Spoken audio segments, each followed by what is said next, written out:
And then if anybody wants to do a recap of our last session 2 weeks ago for an inspiration, they are welcome to. I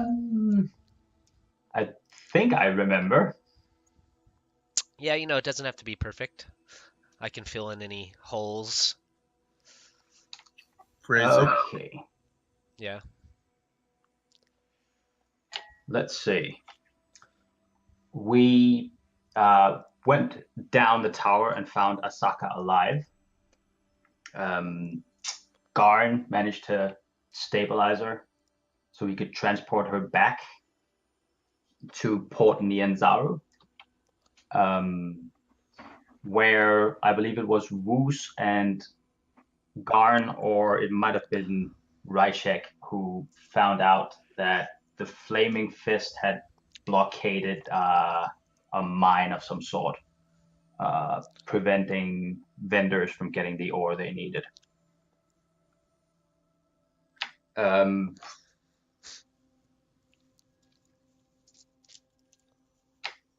In any case, we needed to go to Camp Righteous. So we set off in our canoes until we came across a blockade manned by a fair amount of enemies, we found out, who had set up a toll for the rivers there. Yes, what appeared to be more of the Flaming Fist. Yes. There was a little bit of discussion. Our more sneaky characters were ready to, just get rid of them the easy way. Ayan and myself were a little bit worried that we were just killing, not horrible people. So I decided to make a fool of myself and make the encounter just a little bit harder for us. And unsurprisingly, they attacked, and we killed them. And searching the bodies afterwards, we found a holy symbol on the cleric of the party, a holy symbol I had seen before. Yes, and we kind of rushed through the loot phase last week because we had ran so long, but now you are all currently in the camp now of the Flaming Fist mercenaries that had set up this blockade along the River Shosen Star. There are currently about a dozen bodies strewn about, and Sigismund, you are standing over this woman who is lying dead on the jungle floor, and hanging from her neck is a silver holy symbol. And you have a moment of thought to yourself of is this just purely coincidence? Do you know that the Maiden of Pain's followers are many in number, and they can be found in every corner of the realms, but you can't help but feel a little haunted from a part of your past, looking down at this dead woman with this holy symbol around her neck. I don't know if you guys had quite searched the tents yet as well, but the blockade still exists. There's about 12 dead bodies strewn about, and you guys are here now in this makeshift camp of the Flaming Fists that were barricading the river, preventing travel downstream. And Thardhar is an awesome god because Spike Growth did over 200 points of damage. Yeah. So go ahead and take an inspiration there, Sigismund. Thank you. And what are you guys going to do with these bodies and the barricade? And Well, I'll do what any good nature priest with good meat. I strip the bodies of everything and throw their bodies into the forest or into the jungle. So you just toss them into the jungles, kind of out of sight, out of mind? Yep, they're there to feed whatever will take them, or feed the plants. Sure. And yeah, I mean there are definitely plenty of predators that will probably quickly dispose of the bodies. Uh, um, Pinking Uh, around, pinking around inside the tents themselves. It seems like they're fairly large tents. Each tent looks like it's about an 8-person tent. There are kind of these makeshift cots in each of them, where the men here at this camp were able to rest. There are a few kind of storage lockers in each one. In, Open them up and go through them, of course. yeah, in one of the tents you find a 20-day supply of preserved rations. You find 3 small casks of what you had at the Thundering Lizard, that Tej, the alcoholic beverage.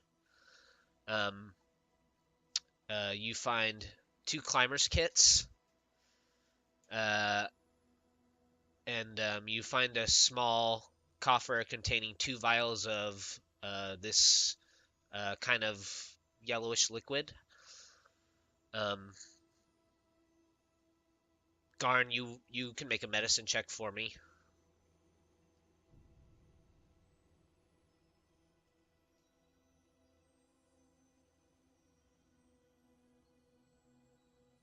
Yeah, so you think that these 2 vials of yellowish liquid are probably antitoxin. Oh, nice. Um,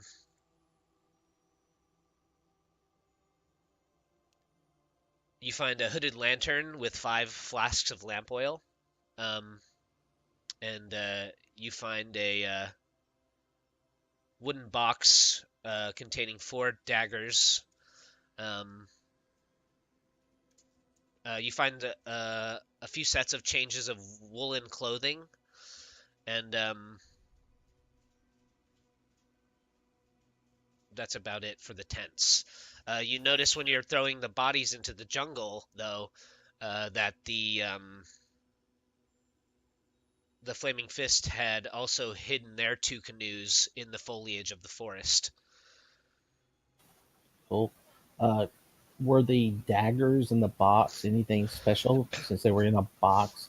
No, they don't look to be of they just look to have been like stored there to probably mostly keep dry. Uh, they don't look like special in any way. They're all uniformly the same. Um, they don't look of like even particularly high quality even. Hey, Woos, you need some more daggers? Yeah, I'll take them if no one else wants them. All yours. And then Thanks, Umbers. everything that I had said last week that was like on their bodies and stuff. I will take the symbol of Leviatar from the cleric and put it in my bag. Okay.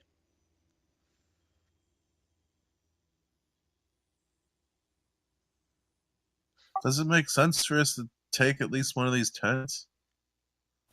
Sure. Already have tents? I thought we already had them, but I can't remember at the moment.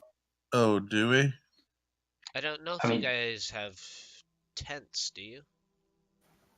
Truthfully, I can't remember, so These are like large 8-person canvas tents.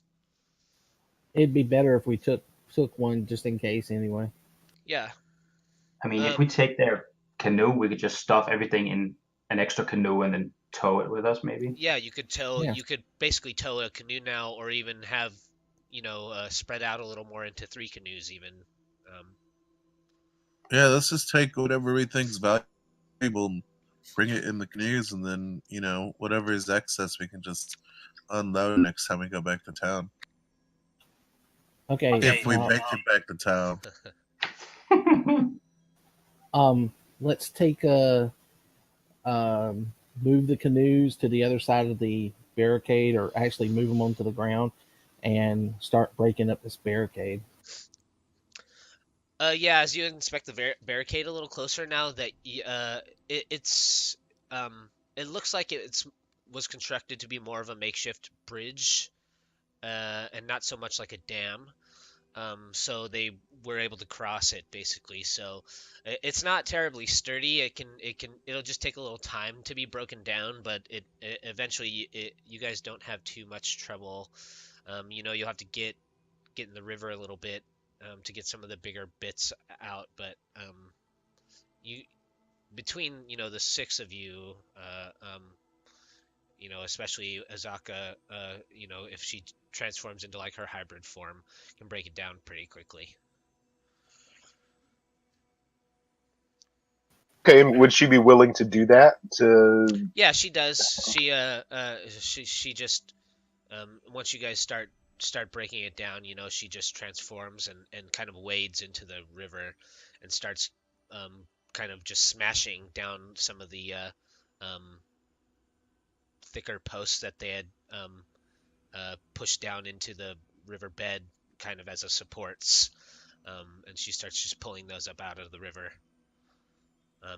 When you guys are done, she kind of shakes off and transforms kind of back down into her Azaka form. cool.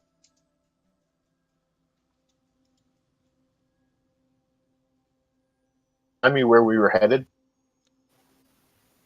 We were headed toward the Camp Righteous. Yeah, so it's kind of like it was kind of getting to later afternoon when you guys came across the barricade, and now that you have it all clear, you can just continue downstream. Let's get Well, let's see.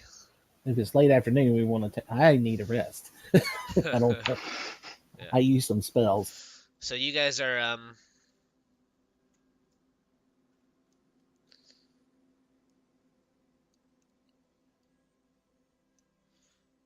right about here on the map on your map. Ayan, you think you're probably about halfway down the river to Camp Righteous. So it'd be at least another day and a half of travel on the river.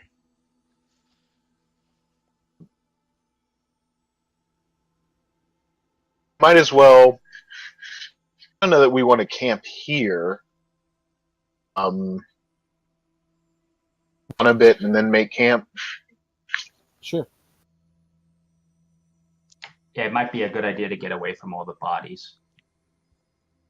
And that's what I think we do, Ryan. Once we break up the barricade, I think we're gonna stream a little bit and then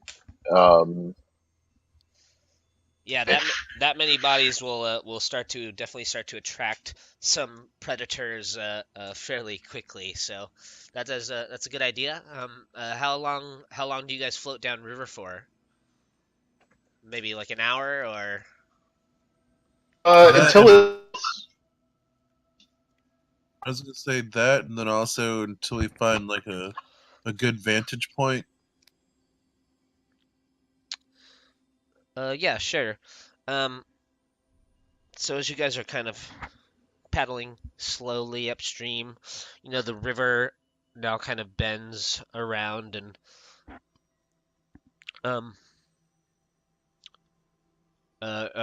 remains the rivers remain clear. Um, you start to notice as you kind of make your way around this long bend that a lot of times when you're near the areas of the jungle where the undead start to become heavier, the jungle sounds kind of quiet down. It gets kind of eerily quiet, and as you make your way around this long bend, um, you start to hear more of the regular jungle sounds. You hear the jungle liven up a bit, and that's kind of a signal that there's a little more distance between um, you know you and where the undead tend to roam, or where you've found that they tend to roam so far. You hear more. this map. Go ahead and finish. Sorry. No, it's okay. So this map that we have, the discoloration we have on it, someone pointed out to us that that's where people think the undead roam the jungle, right? Mm-hmm. We're to camp on the opposite side of the bank, which from here would be the west side. Yep. Yeah, and that's what the Flaming Fist were doing.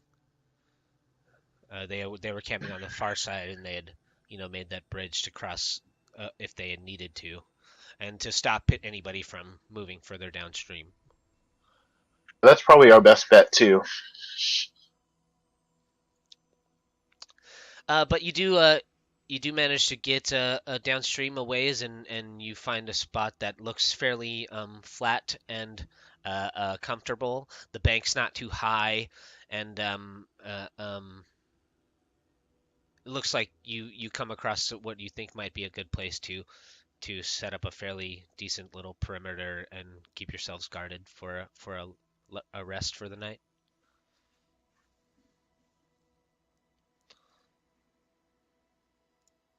So we rest. I'll take last watch because I can't do. I need as much. I need 8 hours. First watch. I don't really see in the dark or anything like that, but I still have your lamp, by the way. I've got like torches and stuff, and we just found extra lanterns at their camp too. So we're going to have a lamp.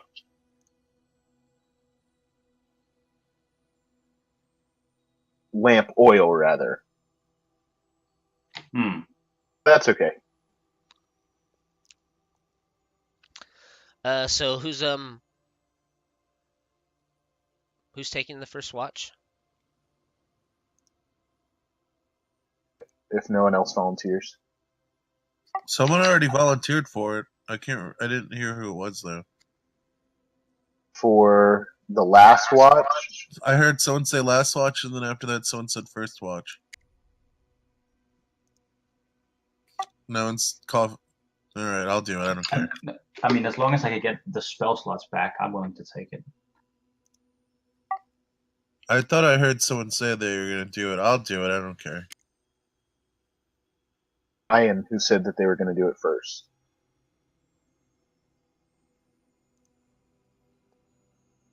So you're going to do it first then? Yeah.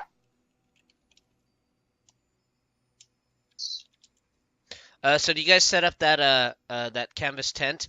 It is raining fairly heavily. As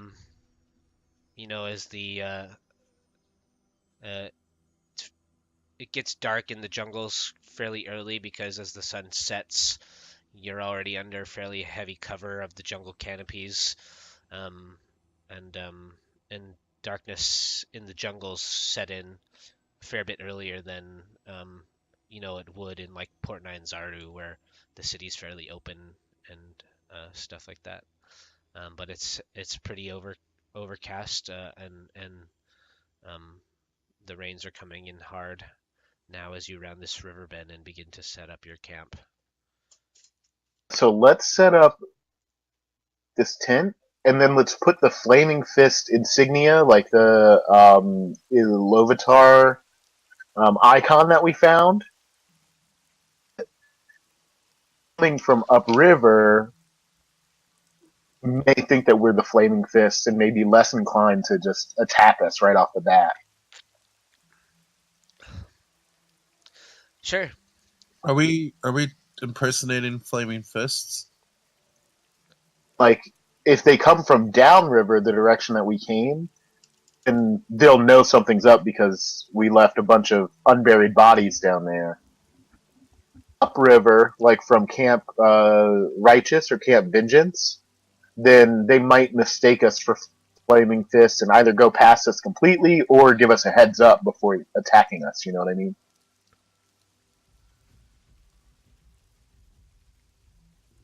Should we put on those cloaks then too, or what? I didn't even know that we had cloaks. Yeah, we took all the cloaks. I think we have 6 or 8. It's in our loot. There were some Flaming Fists. Yeah, some about half of We have 8 cloaks. Yeah, about half of the camp was wearing these red cloaks with a gauntleted fist engulfed in flame on their backs. One over his head, while he's keeping watch. Rain Sure. off of him a little bit.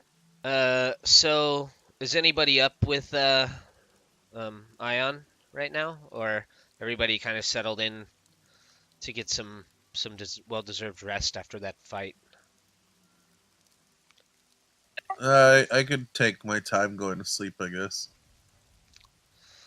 So about an hour in to your watch, Ayan, I'd say about 100 or maybe 150 yards behind you, deeper into the jungles. Even through the rain, you make out what looks like maybe torches or lanterns moving through the jungle. I'd say about 4 in total. You can't make out what's carrying them because it's a little too far away for you to see. And but you can definitely see as they pass through the trees and move through the jungles. They're moving at a very slow pace. You see these 4 torches or lantern lights moving past your camp. They don't seem to be moving towards the camp. They seem to be moving kind of in like a southwesternly direction. Okay. So I tap him, and I point out the torches to him, and say, "I do not see as well in the jungle as you do, but perhaps you can sneak out there and see who our company is." Who does he say that to? You. I think to you, Wuce. Yeah, he's breaking up. I didn't hear the name. Okay. Yeah, I can go. I'll go take a look. I get that wand of messaging. So, I didn't write down the. That's just a typical wand. I can look that up in the DM. I thought I had posted. I thought I had typed out some stuff for it. Let me take a look real quick.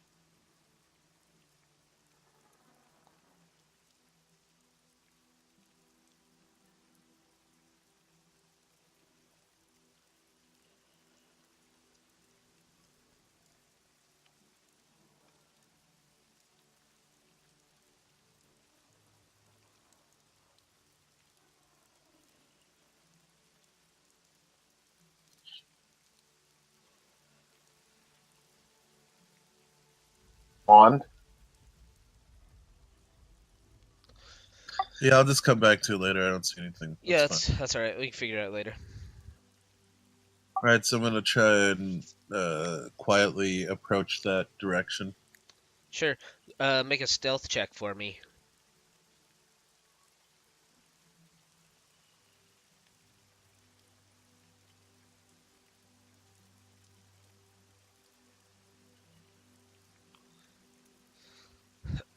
So how close do you get?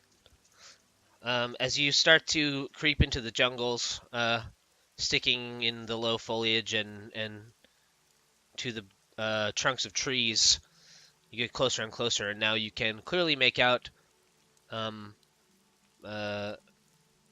you get about halfway there, 6 humanoid shapes. They all look fairly large, and you're not quite close enough yet to make them out in complete detail, but their heads seem to be oddly shaped. You can see that they're moving. It seems like they're moving with a purpose. It's not like they are just aimless. It doesn't seem like they're aimlessly wandering. uh, um, uh, and they're moving in a fairly straightforward line. Are they which direction are they heading? Are they heading towards the camp or? No, they're not heading towards the camp. They're heading kind of like southwest, keeping the river, to their side, to their left side, and moving in the direction of Camp Vengeance, where you would think Camp Vengeance might be. So they're heading away from us. Uh-huh. They just kind of like appeared out of nowhere then, which they like. No, they had came up. They came up and started moving past the camp from this direction. Okay, gotcha. And then do they look like they're armed, and or does their walking look like a formation? Does it look like formal, kind of like training, or are they kind of casually walking together, as in like they're just like a motley crew? They seem to be hacking away at the jungle with weapons as they move forward. Not really trying to be quiet or hide their presence at all.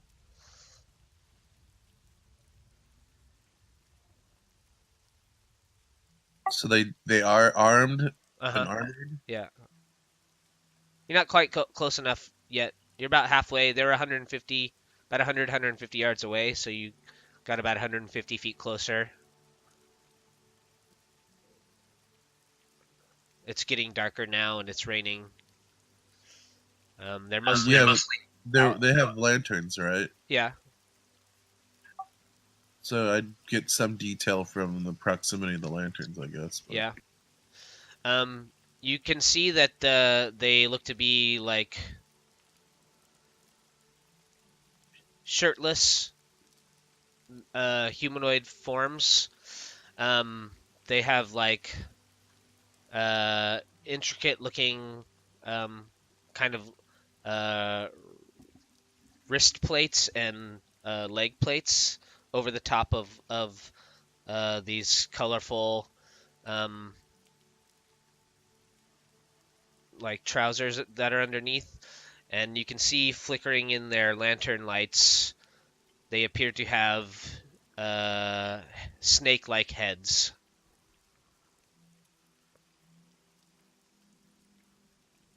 Okay, I'm gonna use the wand of messaging to relay as much information as I can back to Ayan.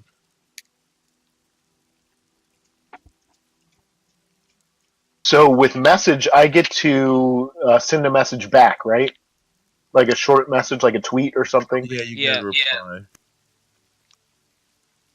You send back, and I ask if you want me to wake everyone up and for us to take care of these people, or if we want to just let them pass.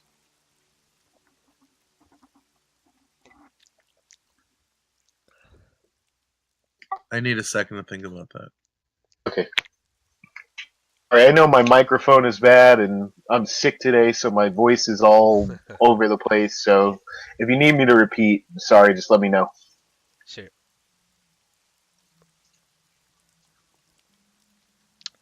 But I would say that I don't necessarily think we need to engage them, I guess.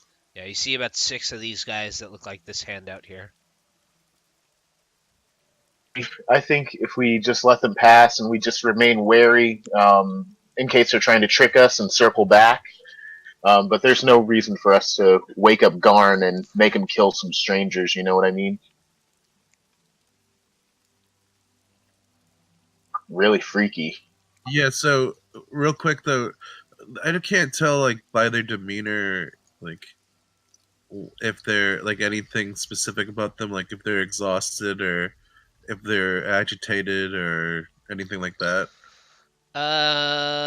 They don't seem to be exhausted or agitated. They just seem to be acting very methodically, like they're moving with a purpose in one direction. They look like they seem to be knowing knowing where they're going.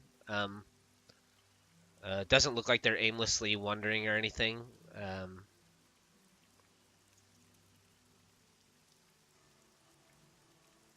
They kind of hack away at the jungle in front of them with, determination. Their swords, cutting through vine and branch fairly easily.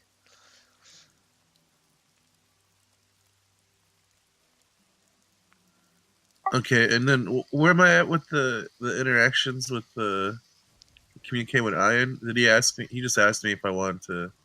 Oh yeah, you did have a reply. What was your reply again? Sorry. I was just asking if you thought that we should wake everyone up and take care of these guys, or if you want to just let them pass and keep an eye out for them when they return, or Yeah, if they return. I said that we shouldn't, and then what was your reply to that? Oh, I was just saying. Go ahead, sorry. And I think that we should let them pass too. Okay, so should I just continue to keep an eye on them, or do you want me to head back to camp? Watch them for a while. Just make sure that they pass and don't circle back, and then come back to camp and finish the rest. Sounds good. Over and out.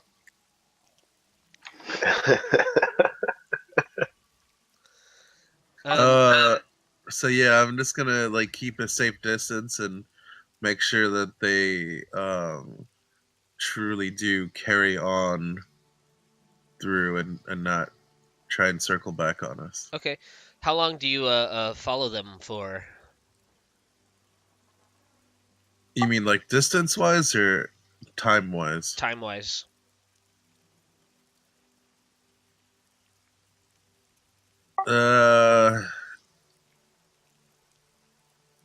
I don't know. I guess whatever is shorter, like an hour, or where I feel like I'm getting kind of far from the camp. Okay. So after about I'd say 10 minutes of them steadily hacking through the jungle, they turn kind of northwards right about here. And they start heading off in this direction. So they went from following along the river, but not close enough to the river where they have to clear it, to heading northwest. Deeper into the jungles. Basically away from the river now. Yeah. And they're still just kind of hacking away and trailblazing? Yep. And basically their trail's kind of cleared in their wake because there's 6 of them. They're kind of actually making a trail. Yeah, a little bit. Okay, I'm gonna use the message again. Ayan, this is Wuce again. They seem to be heading straight away from the river now in the northwest direction, but I'm not seeing any change in their demeanor or intent. That's a 10-4, good buddy. Hard copy. Come on back. What's a 10-4? What are you talking about? I don't know. I was just saying. That sounds good to me. You can come back. So I'm just gonna go ahead and. You can't make the electronic walkie-talkie noise and then ask what 10-4 is. No, I know. It's just that was just the ether noise I was making. I know. So yeah, I'm gonna cautiously and stealthily head back, I guess. Okay, yeah. You make your way back to camp. They were pretty big and scary looking dudes, but they didn't seem to be either they didn't notice or didn't seem to be interested in you guys at all. So yeah, the bright side is they cleared a pretty nice trail. So can I kind of mark it on the map so we know? Yeah. I think I can do. I think I can do that. Like so in the future we could use that if we, Yeah. feel like doing more venturing out that way.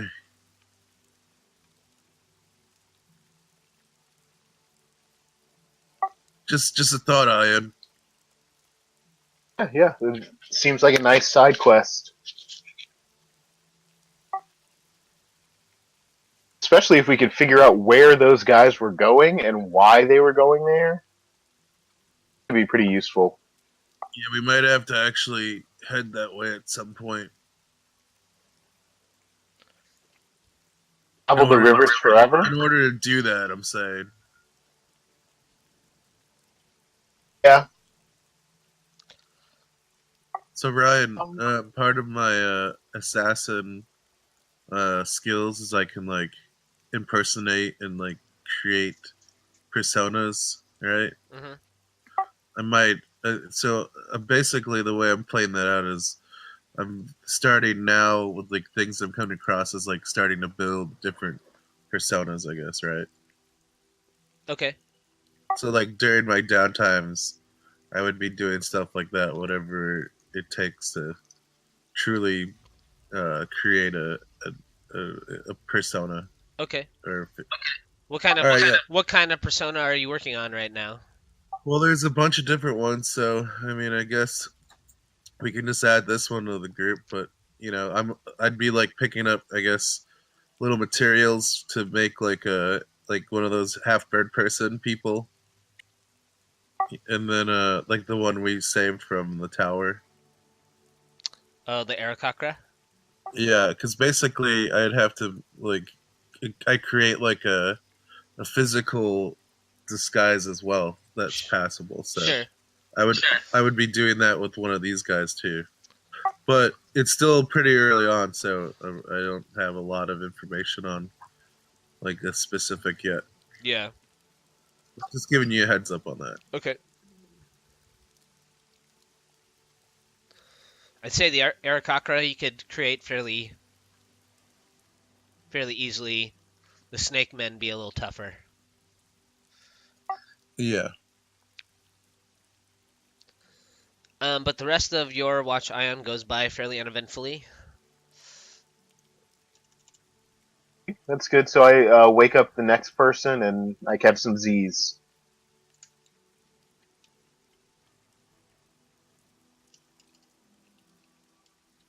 Was Garn, right? Am I right about that? I think he was gonna take the final watch. I mean, you're up. Yeah, I don't mind going now. It doesn't matter to me.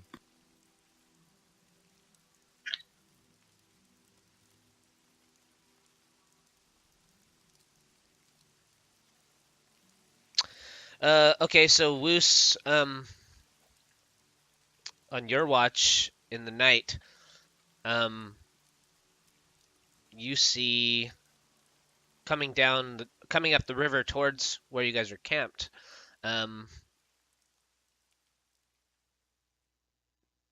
Three canoes filled with people. The front canoe has four people rowing. They all seem to be garbed in leathers. One of the men on the first canoe is draped in a large kind of black shawl with the hood pulled up over his head.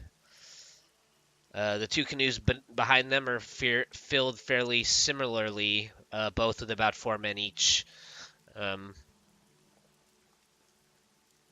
in the last canoe in the back, there looks to be a priestess of some sorts, who's not rowing. She's just sitting in the back of the last canoe.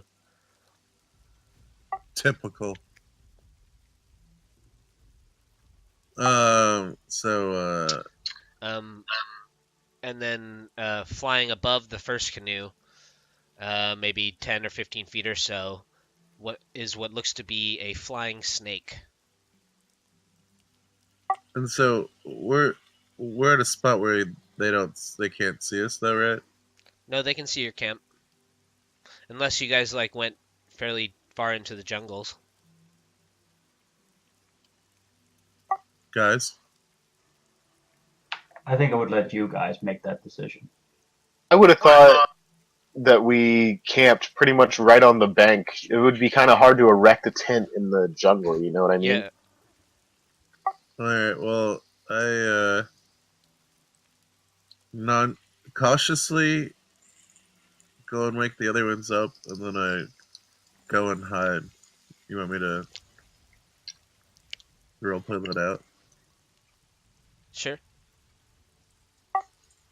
I go to the tent. I find the person sitting closest or sleeping closest to the tent, and I like softly like wake them up through the tent so I can still keep an eye on the outside. I don't know who it is though because I can't see through canvas. So I start nudging the tent. You want to just randomly? Sigismund, you feel a nudging on your arm. I'll sit up groggily, like, yeah. I recognize that it's okay. He says, "Yeah." Hey, Sig. This is Wuce. There's 3 canoes coming with a bunch of people on them.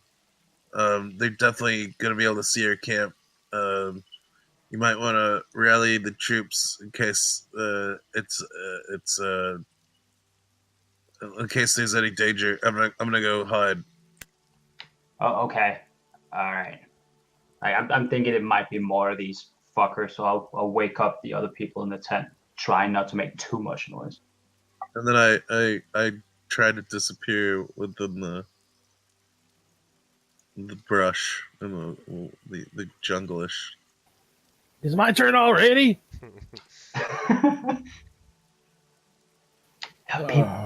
Wuce woke me up saying there are more people coming in canoes. You might want to be awake for this. The people in the canoes, they start to row over to the bank and begin to tie the canoes off. The man in the front canoe with the dark cloak, with the 3 men in his canoe, begin to approach where you guys have set your camp up. The man calls out, and he just says, "Listen, travelers, we don't want any trouble. We just want to talk with you. We're looking for someone." Walk out. Hello there. What's up? I stay hidden. Or try to. May Tharhard guide your way tonight. He looks down at you, Garn, and he says, thank you. We all need guidance in these jungles. And yes, and Thardhar is the one to do it. He pushes back his hood, and he's just a fairly plain-looking human male. He has dark black hair that's kind of closely cropped to the sides of his head. You can see now that he has 2 short swords hanging on one side of his belt, and the other men all look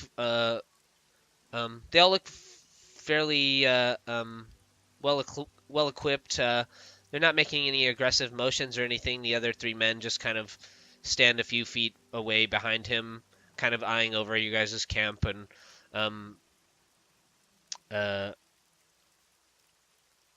the man who's pushed his hood back, he says, well, my name is Simon, and me and my crew here, we're looking for someone, a man by the name of Artis Simber.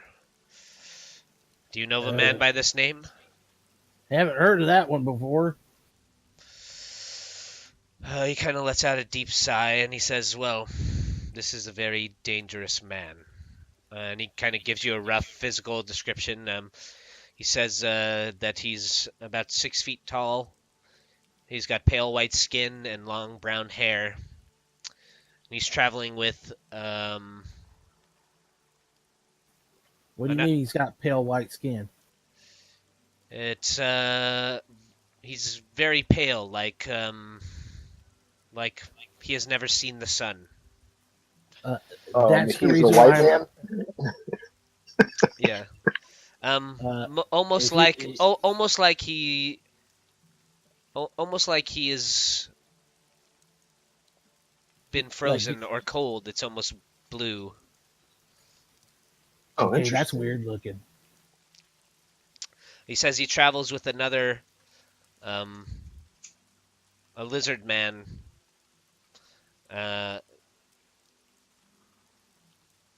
And they carry a very dangerous artifact called the Ring of Winter. What's the I Ring of Winter do? I come out of the hiding, like pretending that I'm not agile, like kind of like Yoda, and I say, "Describe this lizard man." Yes, we know he's a rat. Just get used to it. Is that really what this pause is about? You're talking about a lizard man, and you're gonna pause about a rat man? No, it's he's not really phased by Artis calls his friend that he travels with Dragon Bait. Um he's also a dangerous creature and he's not even from this world. I describe the Huanti lizard guy to him, and ask him if that's a similar. He gives you a description that kind of resembles this. And for Artis,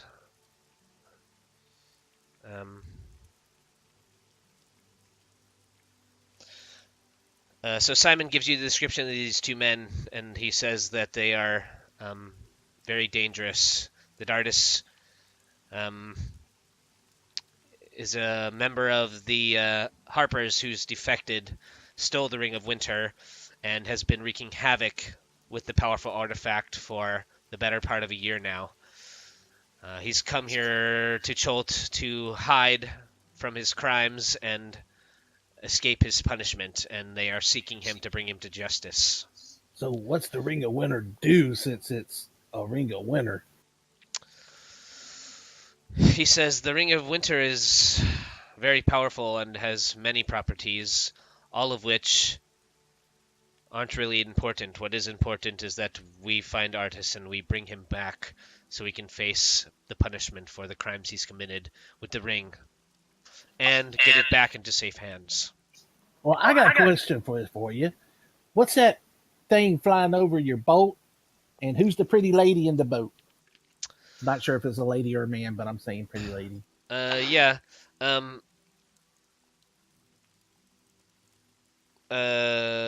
He says, the snake is my pet, Ludwig, and that is just.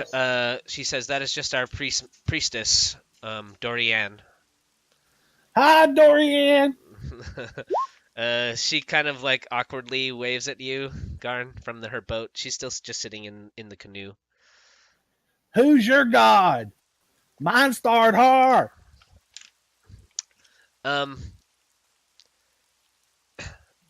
She shouts Helm.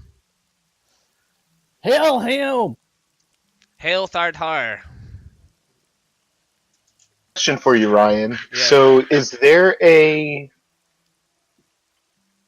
player? I think I recognize what the significance of that flying snake is. Is there a way that I could see if Ayan recognizes the significance of it? What?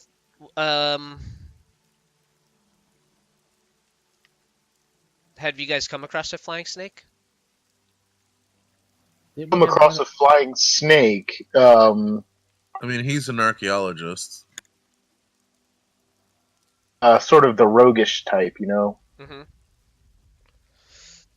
It's up to you. It's okay if I would say if any of us would, it would be his character, maybe. Well, I don't think mine would. What do you think the significance of it is? here. I think the significance is that these are Zents. Oh. Tarim, I think. Okay, yeah, give me a perception check. 22. Passive perception. So Ayan, you catch a glimpse on the wrist of the man as he's kind of gesturing while he talks. His sleeve comes up a little bit, and on the back of his hand, between his thumb and pointer finger, he has a small tattoo that you would recognize as a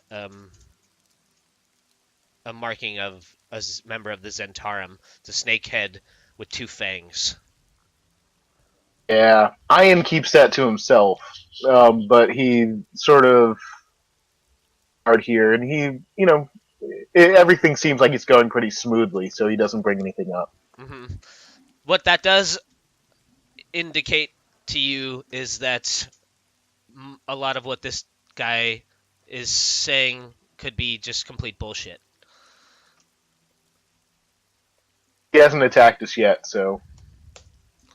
And he says, but he says when he's done describing the 2 people that he's looking for, and he feels that you guys are being pretty honest about not knowing who that is or ever coming across him, he just says, well, keep your eye out because he's a very dangerous man.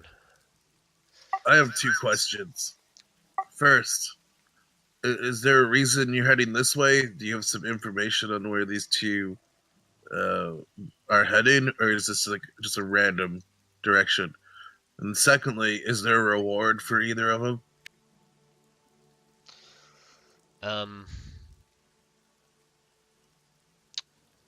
Yeah, he says, although I would like to see Artis returned to the mainland so that he can answer for some of his crimes.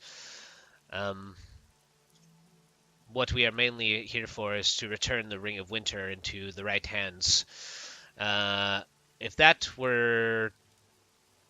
Artis is a bonus, but we would be willing to pay 5,000 gold if the ring were returned to us. 5,000 gold? Oh. Then the first question? What was the first question? Oh, come on, man. Oh, no, just... is this... do you have some information that has led you this way, or is this just a random direction you're heading? We are just trying to make our way deeper into the jungle. That he is trying to find a place where nobody will find him, and the farther away from Port Nyanzaru that we go, the closer we believe that we will get to finding Artis and his companion. Oh, so they're coming from downriver, so they've already gone past... Yeah, they're coming from Port Nyanzaru down past you towards the same direction as like Camp Righteous, Camp Vengeance. That makes more sense. Yeah. And then if we are to find any information or these 2, how are we supposed to get in touch with you?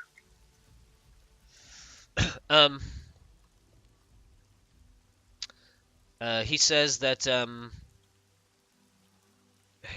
him and some of his members of his team have rented a small hovel, basically in Malar's Throat, in back in Port Nyanzaru, and he kind of describes where it is in relation to like the big center building in Malar's Throat, and it's actually fairly close. Since you guys have been there, it's fairly close to that place where you had the meeting with those guys about the map. And so he paints a pretty good picture of you in his head of where he's set up his base of operations back in Port Nyanzaru. And if you don't find him there, you'd at least be able to find somebody that could get in contact with him. And then, who have you hired as your guide, just out of curiosity? Simon says that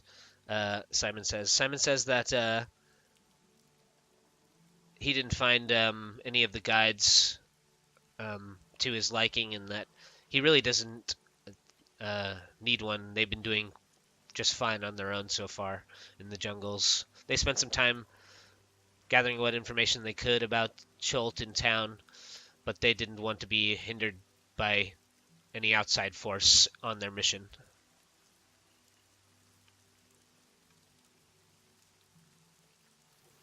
You see that side of the river over there? He nods at you, Garn. Don't go over there at night. You want to be able to see the undead when they come at you. He says, yes, we've had a few encounters with the undead so far, but that is what Ludwig is for. He spots them for us before they can get close. I need to get one of them snakes. And he says, well, I am sorry to interrupt your camp and your rest. We will be moving on our way. Remember, if you see Artis, do not engage him.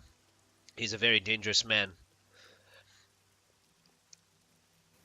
Okay, well, y'all have a good trip. Do you see well at night?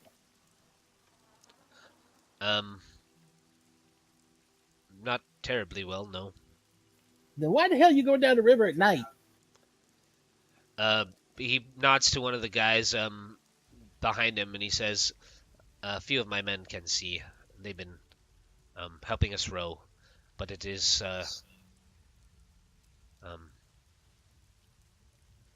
just been safer for us to travel the rivers at night.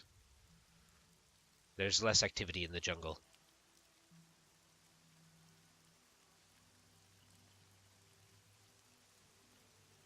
Well, be safe on your travels.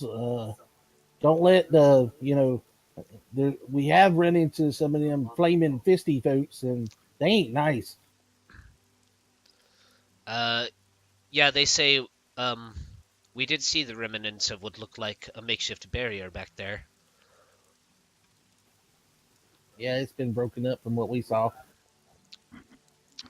And then he says, and some of the undead were beginning to pool at the edge of the riverbanks. Well, I'm glad we got away from there before that happened. That's not nice. But y'all have a safe trip. I'm going back to bed. And he says, yes, well, may Thardhar guide you, then. And may Helm guide your way. He and his men get back on their boat, and they push off from the bank and just move past the camp. And after a short time, you see them kind of float up around another short bend and out of sight. Look down at Wuce. You want to go after them, make sure they're gone?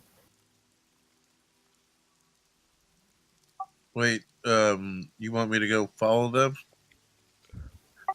Well, somebody traveling in the middle of the night doesn't make me feel like they're very nice people. Well, if I do that, then someone else has to take my watch while I'm gone. As soon as Ayan recognizes that they're out of earshot, he immediately, and I'm going to drop the accent just because my nose is like Sure. not helping me out. Ooh. Just kidding.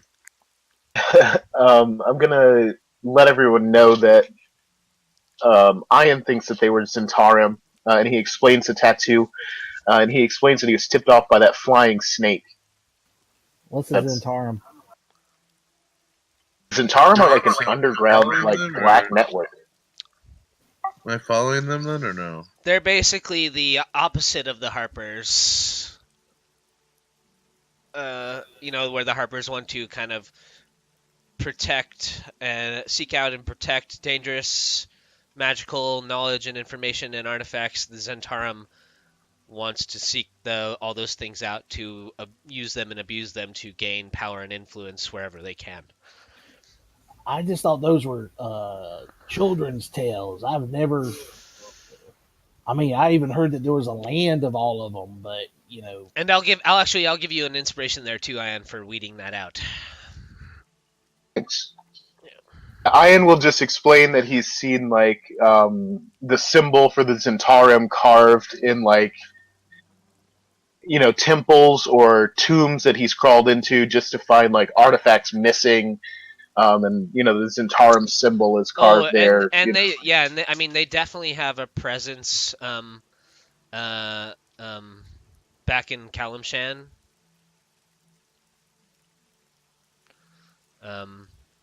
So yeah, I mean, you would know definitely have an impression of what they are for sure. Yeah, but I was always living in the forest, so I really didn't. Yeah.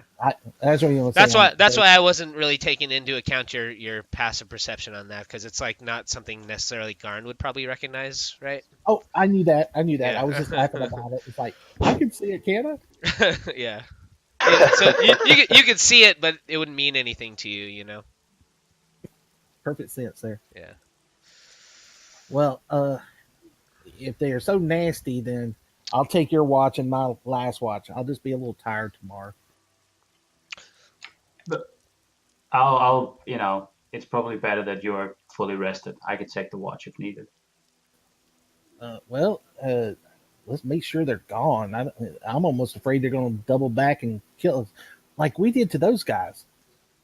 I'll go ahead and try and sneakily just escort them away like I did with the lizard folk. Yeah, you can even just give me an insight check. Instead of stealth? Mm-hmm.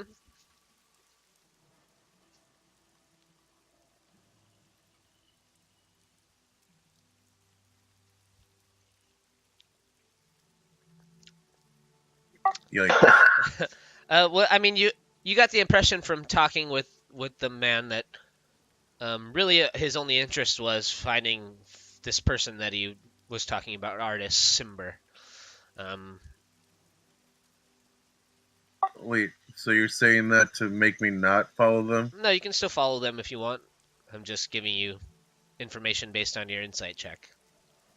Yeah, I mean, I'm only doing this because. No, you can stealth and follow them. That's fine.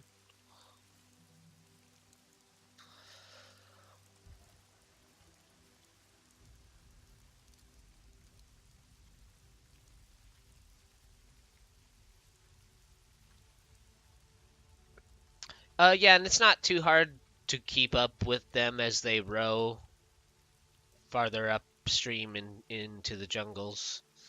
But 5 minutes, 10 minutes, however long, they just keep rowing, and nobody seems to spot you.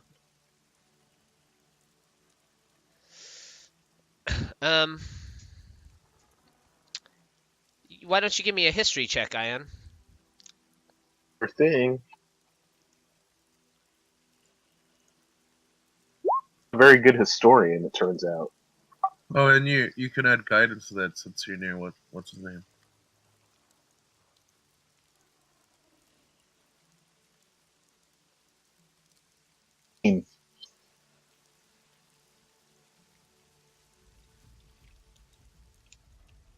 I forgot about perma guidance.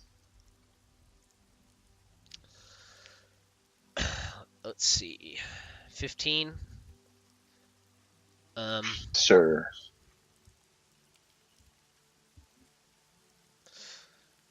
You may have read about it, like, briefly.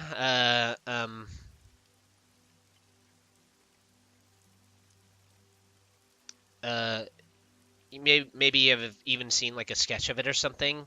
It's a golden band that resizes to fit snugly on the finger of its wearer. A thin layer of frost coats the outside of the ring.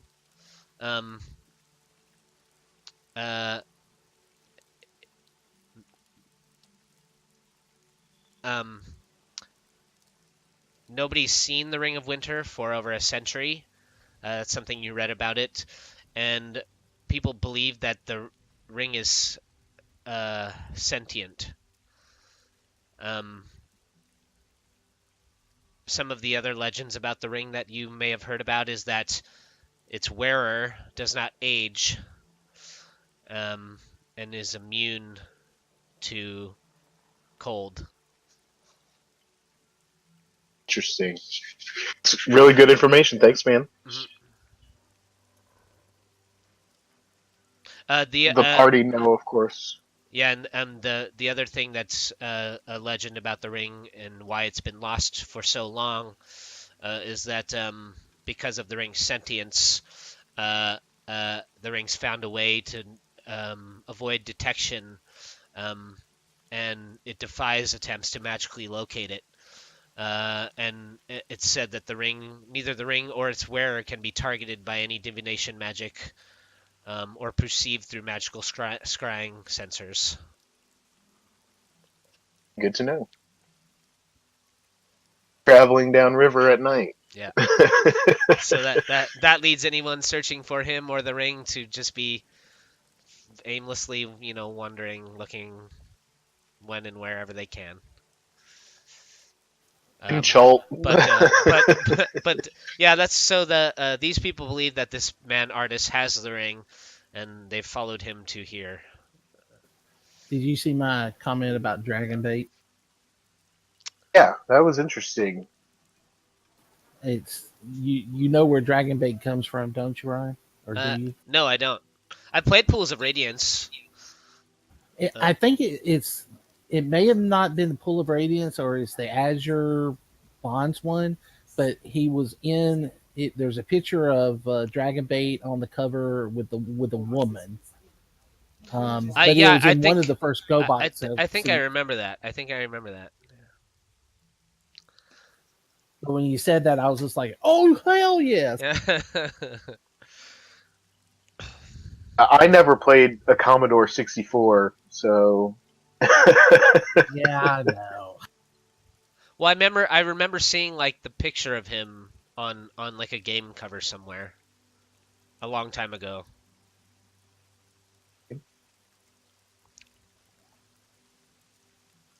Anything else happen during this rather eventful long rest that we're trying to have here?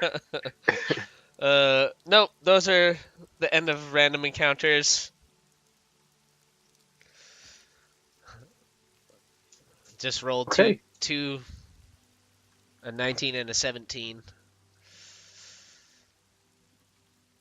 I mean, as far as random encounters go, that was pretty interesting. Amen there. Very interesting.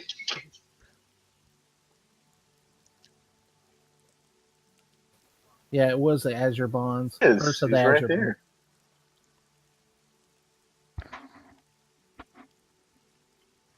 So now we read through the whole plot of the game for clues on what's going on here. I'm just kidding. I'll have to check that out later.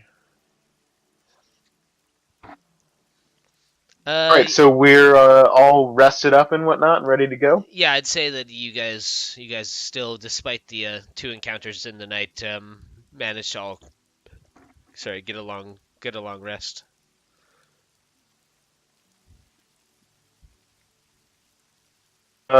Continuing on up the river to Righteous, gentlemen? Let's go.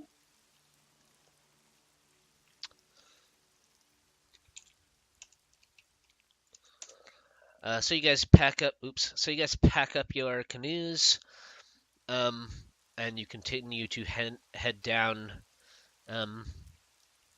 towards Camp Righteous, or head up the river Shosen Star towards Camp Righteous.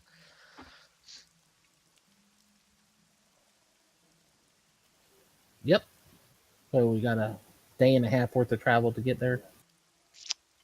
Yeah, and about halfway through the day, the rains never let up, and above the jungle canopy, you hear the flapping sound of wings, which heralds the arrival of some flying monkeys that swoop down through the trees of the jungle high above, down at the canoes at all of you, trying to swipe and grab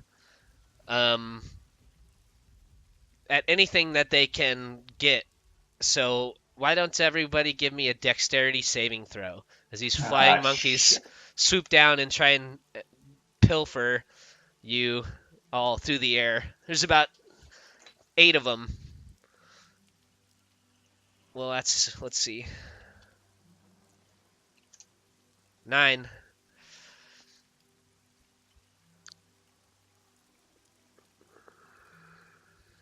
Yeah, go. You can burn your inspiration if you want.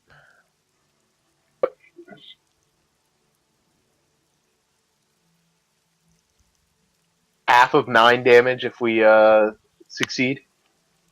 Oh, that's no damage. It's That's how many there are. That's how many there are. Nine of Oh, these flying okay. monkeys swoop in, swarming the boats, trying to grab anything that's not nailed down.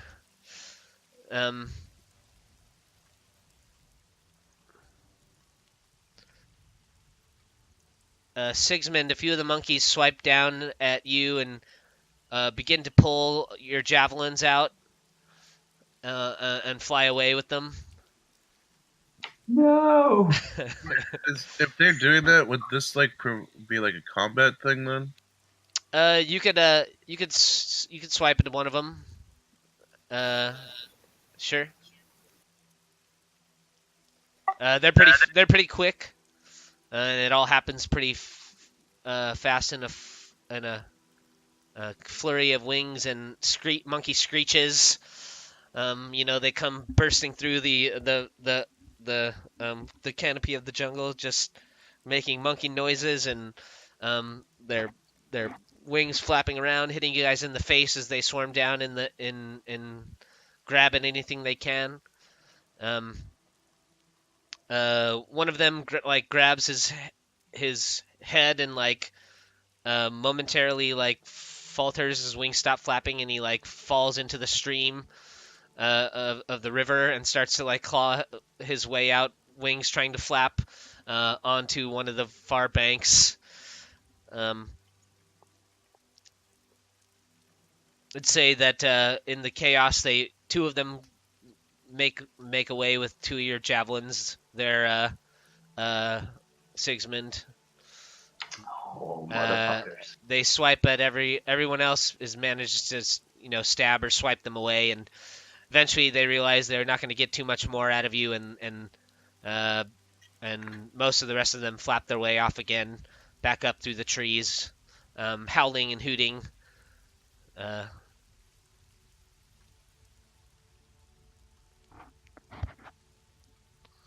You notice as their monkey feathers are kind of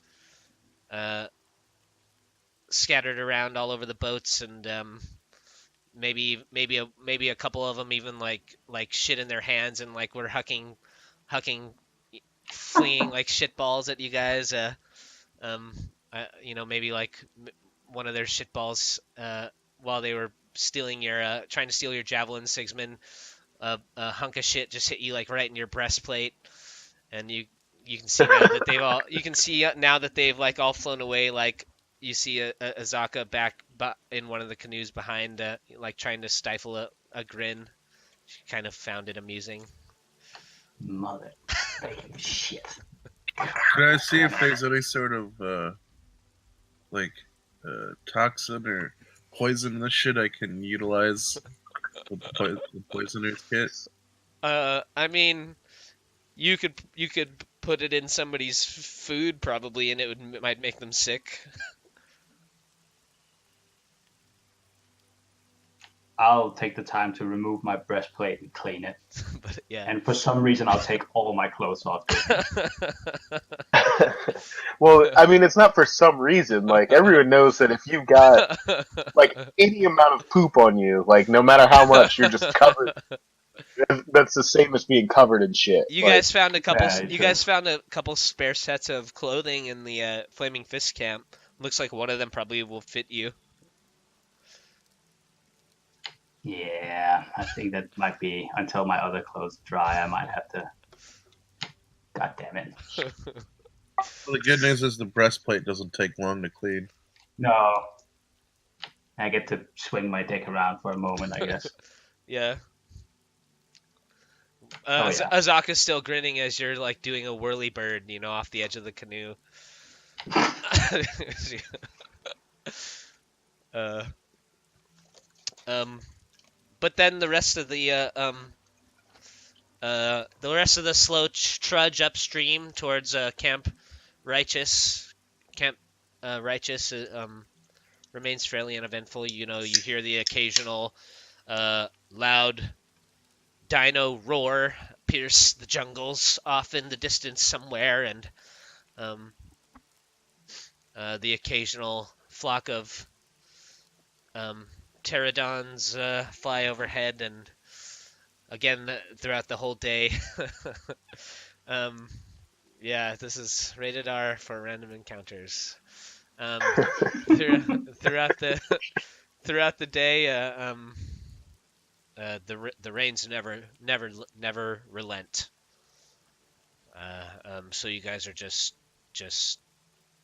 um, soggy through and through, and another night approaches, and you can press on for another couple hours, and you think you'd probably make it to where you think Camp Righteous might be, um, or you can stop and camp again. That gives us sort of two things to consider here. We might get out of the rain and into an actual shelter if we continue to camp righteous. We did kill a lot of flaming fist guys on the way here, so if the flaming fist guys at Camp Righteous are not friendly, problem. So we can continue on and try and get to shelter, or we can rest and see if we can.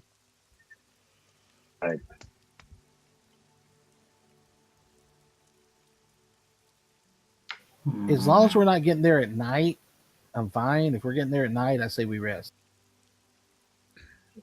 The sense that I got is that we could travel on a few hours through the darkness and reach it at night. Is that correct, Ryan? Yeah, if you kept going, you'd reach it at basically the middle of the night. Got. I think approaching in the day is probably our best bet. Okay, yeah. So you guys set up camp again. Um, what do you guys do anything for food? You just eat rations? What kind of stuff are you guys doing as you set these camps up and stuff? I can go hunting.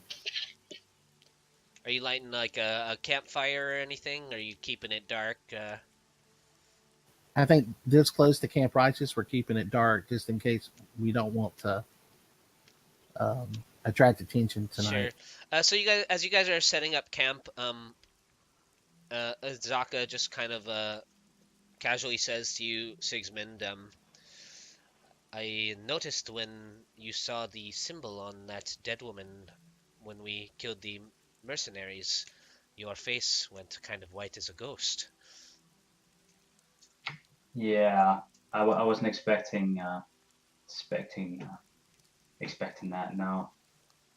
What is it that caused you to have such alarm?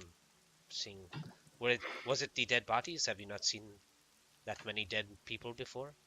No, I've seen the dead people, and honestly, if I knew she'd been carrying that body would have looked a lot worse. Um, I was never meant to be a paladin of anything really. Uh, I left my family's barony back home to become a bard really with my closest childhood friend. And one night we sought refuge at an old monastery. We found the clergy there with followers of Lyra, and we came there with our instruments, and she sang, and they welcomed us for our songs, merry mood, let us sleep in their church, where they kept an old relic, a sword used by a dead hero of the order. Um, I was woken in the middle of the night, warned in a dream by uh, a guide of sorts. I believe both Wuce and Garn have heard her voice, but I didn't know her that well at the time. The monastery was under attack. Lacking a weapon, I I grabbed the relic, and you see, I have instincts. I don't like to fight, but something in me just seems to exist purely to do so. I lost control. I let my anger take over. And when I regained my senses, everyone was dead. Everyone except me and this strange woman. I saw her standing over the body of my friend, and she had this mark on her cheek. That mark from this holy symbol. I I attacked and smashed the sword out of her hand, breaking the blade with the relic, but I wasn't skilled enough to kill her. I wasn't trained as a warrior, and she was no ordinary cultist. So she laughed at me while I drove her from the church, and she disappeared into the night. I didn't know what to do, so I just went back into the church in shock, and that's where I heard her voice. Lyra spoke to me that day. She promised me that she would give me everything I needed to get my revenge if I agreed to carry out hers. Uh, she required no servitude, no genuflection, just action. So I traded in my instrument for a sword, and I've been hunting these people ever since. Ah, well, I see it must be very painful for you to see one of their members there, but at least she was lying dead at your feet. She was, and I will spend the rest of my days hunting these people, finding that woman with that mark on her cheek, and driving. I'll take the rummage from my pack and take like a blade, like a broken blade. It's basically just a sword hilt with like a broken piece of blade left. So I'll drive this into that mark on her cheek someday. Azaka says, it is good to have purpose, and it sounds like your purpose is good, but I also sense a hatred in you, and I just hope that you don't let that hatred consume you. I know. I try. It comes out sometimes. I've worked very hard to keep it in check, and if I've done a fairly good job. People tend to get hurt when I lose control, and it might be me, it might be someone else. What did you do with this relic? It sounded like it was a powerful weapon. How come you did not keep it? I used it as a as a as a token, as a sign that Lyra had sent me. I took it to her order in Selgaunt. She said if I showed them this blade, they would know that my claims were real, and they would give me an audience. And the Joybringer there would get in contact with Lyra and make sure that I was indeed who I said I was. Zaka says, well, that is quite a story, Sigismund, but I thank you for it. And my sister did mention that you have a beautiful singing voice. It is nowhere near the voice of my old friend. I used to play while she sang, and now I just sing to remember her, basically. Well, I'm sorry that you lost your friend, but it looks like you've made some new ones now, no? Yes, I suppose I have a motley crew, but they seem like good people. And she says, well, I hope you have a good rest tonight, Sigismund, and your dreams are not plagued by bad visions. Maybe not sleep with that thing, and she points at the symbol. Well, I I hold on to these, and I'll go back into the bag, and I'll pull out a handful of like bloody um, symbols of Loviatar that I've taken from various members of the cult. I'll keep these forever, or at least until I get that one. Azaka kind of shakes her head and she says, you see, that is the hatred. That is dangerous. That is what will consume you. Maybe. I just need enough time to get to that woman. If that consumes me, so be it. She kind of shrugs and she says, well, You know yourself better than I do, but I would think about maybe letting those go. I don't look particularly happy with that suggestion. Yeah, sure. Um, and then she just kind of like continues helping to set the camp up and stuff, and go ahead and take an inspiration for your story. Thank you. It's a cool backstory, man. Thanks. Yeah, I liked it. Now I would just have to save the world before I burn myself to a crisp. You can burn yourself to a crisp and save the world at the same time. Yeah, True, very true. That would be perfect. it might very well be what happens here. I'll die way before we get to that point. But the night passes by fairly uneventfully. It's very quiet. Azaka actually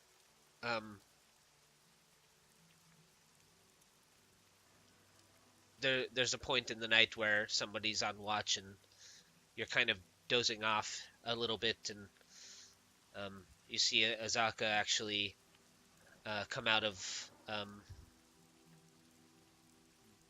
the tent and transform into her tiger form and skulk off into the jungles. And by morning, she's back, just asleep in the tent. But there's a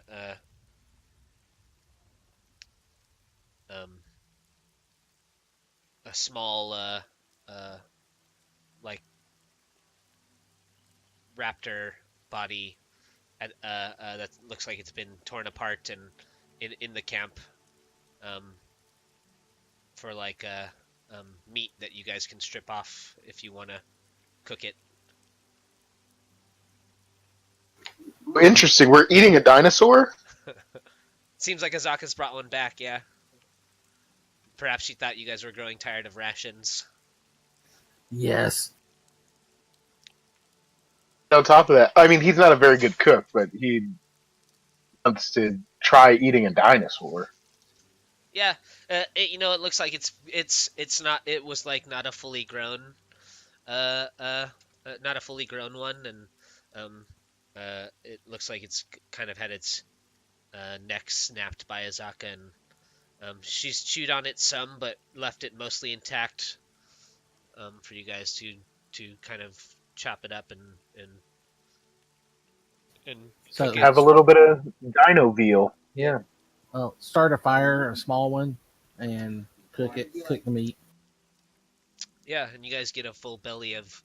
It's kind of it's kind of like a mix between tough and tender. Since it's not like a fully grown beast and not all its muscles are fully developed.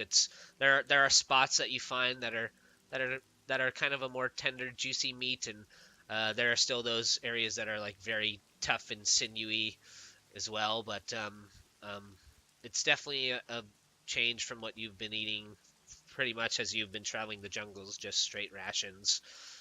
It's nice to have something more tangible. I imagine it tastes exactly like the dinosaur that they serve at Jurassic Park in Universal Studios. Is it at all like that? I haven't had that. Just chicken in Universal Studios. Okay, yeah. Yeah.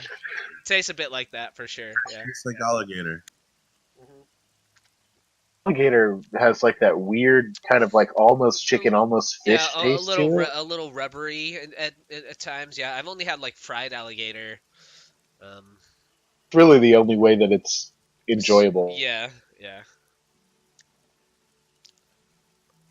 All right, so on to Camp Righteous, gentlemen. Let's go. Yeah. Yeah, and then when you guys are done preparing the dinosaur, Azaka cuts out all of its teeth and washes them off in the river and kind of tucks them away in her pouch.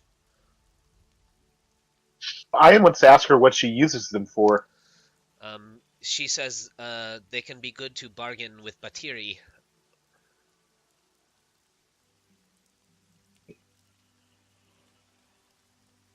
Like the The goblins. goblins. Okay. All right, good to know.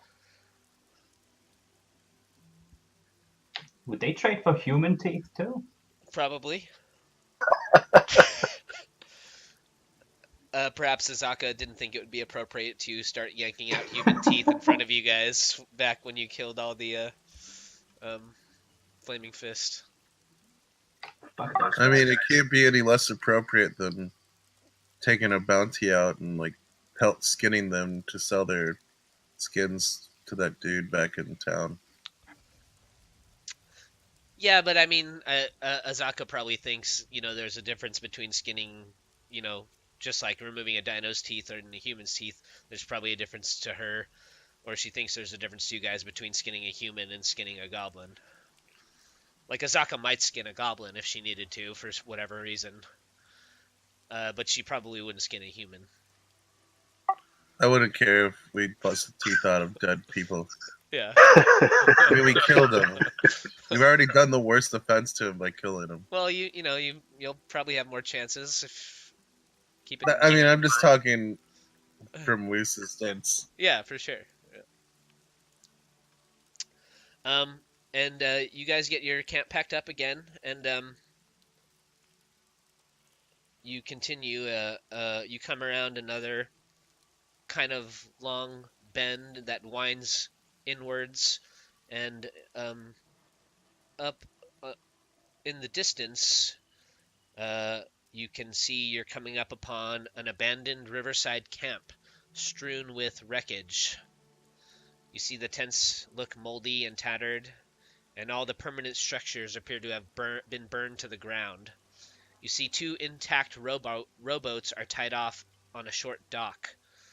North of the camp is a ridge, built into which is an 80-foot tall stone statue, carved to look like a man with a crocodile on his back. Between the statue's feet is a stone archway leading to a dark tunnel, and to the left of the statue is a crude animal pen with a small, panicked bird running around inside it. And there are no other signs of life. So I'll move you guys over to this map here, and I'll give you a little handout for the temple.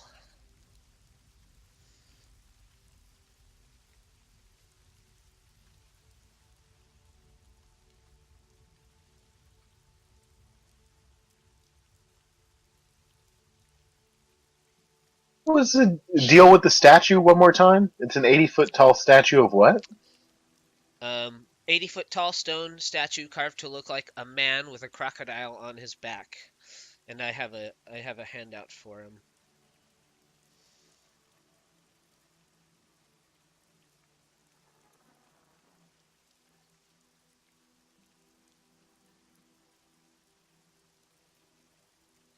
There we go.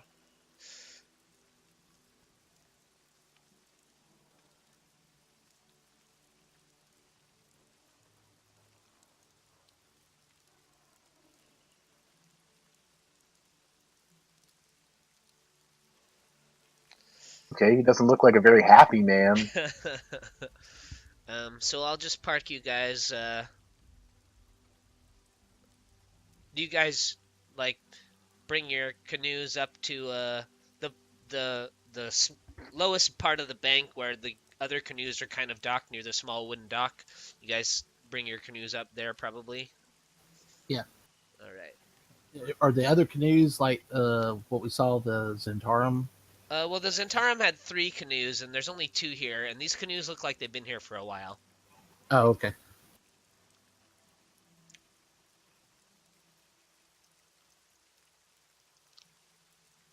Okay, so and the statue is clearly older than something that would have built, right? Older than something that would have what? Oh, the statue looks like it's been here for a long time. So, do we want to split up or move together? Say one more time. Sorry, I think there's someone moving furniture in my house. I'm going to mute my mic for a second. Do we want to move together or do we want to split up? To do what? What's the plan? Well, we need to search his camp out just to see what we can find and any information before we try to do. I'd say before we try to do anything for whatever that hole is and that statue. And I guess I'd say we're almost like halfway through the session, so I guess before we start digging into Camp Righteous, we could just do a 5-minute break. Right. Does that work for everybody? Sure.